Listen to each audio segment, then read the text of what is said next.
Well, yep. Winston, do you want to try cucumber? Do you want to try cucumber? Yeah, thank you. Ready? Look at that drool. Is that nice? Is he drooling on my leg? He's definitely drooling everywhere.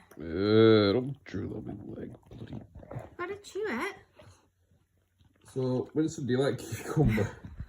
So there's a mum trying to be healthy and eating cucumber and hummus, but you don't get hummus because we don't know if bulldogs are allowed hummus. Alright, good chew at that. No one's ever chewed cucumber this much. Get the skin off it. If he's sick on my leg, if he's sick on my bloody leg, you're going to have to clean it up. Spat it out on your leg. Oh, When you do like drool. oh, bloody. Can you pull it? Do you want He's some rubbing more? it in on his Do you own really bloody paw. like it? There you go.